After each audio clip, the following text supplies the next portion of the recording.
నమస్తే అండి, welcome to Telugu cooks. ఈరోజు వచ్చేసి మనము కాకరకాయ కారం అంటే కాకరకాయ కారము పుట్నాల పప్పుతో ఏ విధంగా చేసుకోవాలి చూద్దామండి. ఈ కాకరకాయ కారాన్ని మనం చాలా విధాలుగా చేసుకోవచ్చు. కాకరకాయ ఉల్లికారం చేయొచ్చు, కాకరకాయ పుట్నాల పప్పు, కాకరకాయ వేరుశెనగ గుండ్లతో కారం చేసుకొని మనం కాకరకాయ కారంకి యాడ్ చేసుకోవచ్చు. నేనైతే ఈరోజు పుట్నాల పప్పుతో కాకరకాయ కారాన్ని చేశానండి. చాలా చాలా కమ్మగా ఉంటుంది ఇది. ఈ కాకరకాయ కారాన్ని వేడి వేడి అన్నంలో ఒక్క స్పూన్ నెయ్యి వేసుకొని తిన్నామంటే ఈ కాకరకాయ కారం రుచే వేరే లెవెల్లో ఉంటుందండి. తప్పకుండా ట్రై చేయండి. ఈ విధంగా కాకరకాయ గింజని, కాకరకాయ ముక్కని ఈ కారంతో కలిపిన అన్నాన్ని కలుపుకొని తిన్నామంటే అబ్బా, ఇంకా వేరే కూర ఎందుకనే విధంగా టేస్ట్ అయితే ఉంటుందన్నమాట. మరి ఏ విధంగా చేయాలో చూద్దామా? వీడియో చివరి వరకు చూడండి. ఇందులో కొన్ని టిప్స్ అయితే చెప్పాను. కాకరకాయ ఏ విధంగా వేగాలి, ఎలా వేపాలి, ఏ టైంలో కాకరకాయ కారాన్ని కలపాలి, కారముని ఎలా వేపాలి అనే టిప్స్ అయితే చెప్పాను. వీడియో చివరి వరకు చూడండి. ముందుగా ఒక పావు కేజీ కాకరకాయలను తీసుకొని దానిపైన రఫ్నెస్ అంతా తీసేయాలి.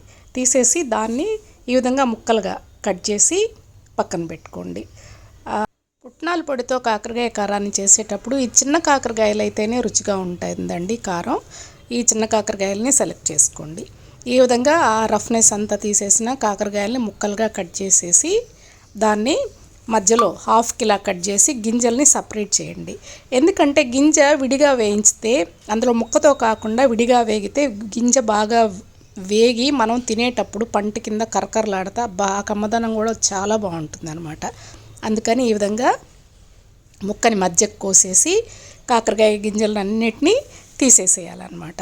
తీసిన తర్వాత ఈ ముక్కలన్నిటికీ ఒక స్పూన్ పసుపు, కొంచెం సాల్ట్ వేసేసి మొత్తానికి పట్టించి మూతను బోళ్ళించి ఒక 10 నిమిషాల పాటు పక్కనైతే పెట్టేసేయండి. చూసారా, ఈ విధంగా పసుపు, ఉప్పు, కారం కలిపేసి మూతని బోళ్ళించటం జరిగింది. ఒక 10 నిమిషాలు వెయిట్ చేయండి. వెయిట్ చేసేసి మనం మూతను తీసినట్లయితే మన కాకరకాయ ముక్కలు ఈ విధంగా ఉన్నాయి.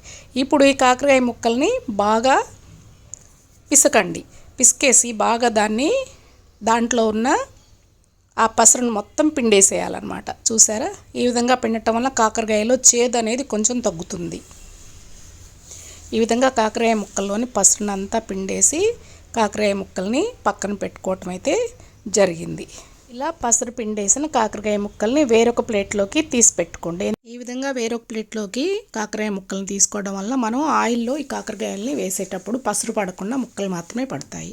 ఇప్పుడు ఒక బాండీ తీసుకొని ఒక 6 నుంచి 7 స్పూన్ల వరకు ఆయిల్ని తీసుకొని లో టు మీడియం ఫ్లేమ్లో ఆయిల్ని వేడి చేయండి. ఆయిల్ వేడెక్కిన తర్వాత మనం తయారు చేసి పెట్టుకున్నటువంటి కాకరకాయ ముక్కల్ని ఆయిల్కి యాడ్ చేయండి. యాడ్ చేసేసి ఈ కాకరకాయ ముక్కల్ని బాగా వేయించుకోవాలి.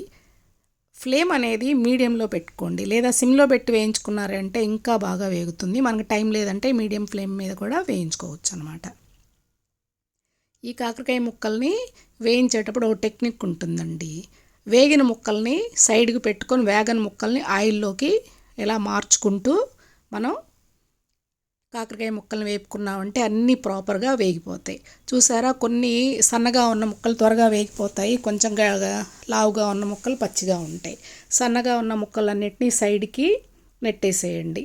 నెట్టేసి కొంచెం లావుగా ఉన్న ముక్కల్ని ఆయిల్లోకి తీసుకురండి. తీసుకొచ్చి ఈ విధంగా ముక్కల్ని సర్దుకుంటూ చక్కగా ప్రాపర్గా మంచి కలర్ వచ్చే వరకు వేయించాలి. అంతే. ఈ కాకరకాయ ముక్కలు వేగేలోపు మనం కారం అయితే రెడీ చేసుకుందామండి. ఒక హాఫ్ కప్పు పుట్నాలు తీసుకొని మిక్సీ జార్లోకి యాడ్ చేయండి.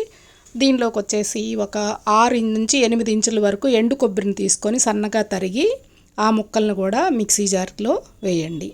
అదేవిధంగా గార్లిక్ క్లోవ్స్ ఉంటాయి కదా, చిన్నుల్లిపాయ రెబ్బలు, అవి ఒక 8 నుంచి 10 వరకు తీసుకొని దీనికి కలపండి. ఇప్పుడు వచ్చేసి కారం వచ్చేసి మీరు తినే కారాన్ని బట్టి 2 నుంచి 4 టీ స్పూన్ల వరకు కారాన్ని అయితే మనం వేసుకోవచ్చండి. నేనైతే 2 స్పూన్లే వేసాను, మా ఇంట్లో ఎక్కువ కారం తినరు, అందుకని మీరు 2 నుంచి 4 వరకు వేసుకోవచ్చు. ఇప్పుడు వచ్చేసి ఒక హాఫ్ టీ స్పూన్ సాల్ట్ని యాడ్ చేయండి.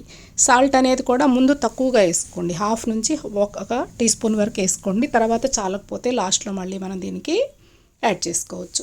ఇప్పుడు వచ్చేసి 1 టీ స్పూన్ వరకు జీలకర్రని వేసేయండి. వేసేసి మిక్సీ పట్టుకోండి బాగా చక్కగా. చూడండి, మరీ ఫైన్గా కాకుండా కొంచెం బరకగా పట్టుకోండి. మరీ ఫైన్గా పట్టుకుంటే అంత టేస్ట్ బాగోదు. కొంచెం బరకగా ఈ విధంగా కారాన్ని అయితే మనం రెడీ చేసేసుకోవాలి. చూడండి ఎంత బాగుందో. ఆ జీలకర్ర చిన్నులపై గుమగుమలాడిపోతుంది స్మెల్ అయితే. ఇప్పుడు వచ్చేసి మన కాకరకాయలు చూడండి ఈ విధంగా వేగాయి. ఇంకొంచెం బాగా కలర్ రావాలి. ఆ పచ్చి పచ్చిగా ఉన్నాయి కదా ముక్కలు, అవి కూడా మంచి బ్రౌన్ కలర్కి అయితే మారాలన్నమాట. అప్పుడే మన కాకరకాయ బాగా వేగినట్టు. చూసారా, గింజలు వేగాయి, ముక్కలు వేగాయి. ఇప్పుడు వచ్చేసి ఈ వేగినటువంటి ముక్కల్ని గింజల్ని బాండీలోనే ఒక సైడ్కి నెట్టేసేయండి. నెట్టేసేసి ఆయిల్ని సెంటర్కి వచ్చేటట్టు ఈ విధంగా ప్రిపేర్ చేసుకోండి బాండీని.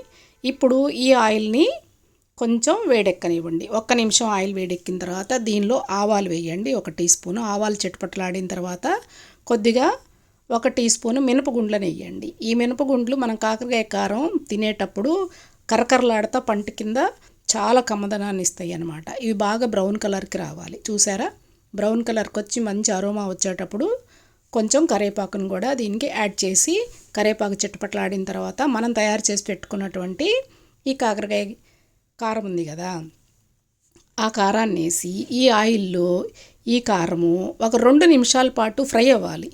ఆయిల్ అంతా ఈ కారం పీల్చుకోవాలన్నమాట. పీల్చుకొని ఒక 2 నిమిషాల పాటు ఈ కారాన్ని మాత్రమే ఆయిల్లో వేయించాలి. వేయించిన తర్వాత ఇప్పుడు ముక్కల్ని కూడా కలుపుకొని బాగా చక్కగా ఈ కారం ముక్కలకి పట్టేటట్టు మరొక 2 నిమిషాల పాటు బాగా వేయించండి. లాస్ట్లో ఉప్పు సరిపోయిందా లేదా ఒక్కసారి చెక్ చేసుకోండి. కారం సరిపోనట్లయితే, ఉప్పు సరిపోయినట్లయితే మీ రుచికి సరిపడా యాడ్ చేసుకోండి. అంతే, కాకరకాయ కారం అయితే రెడీ అయిపోయిందండి.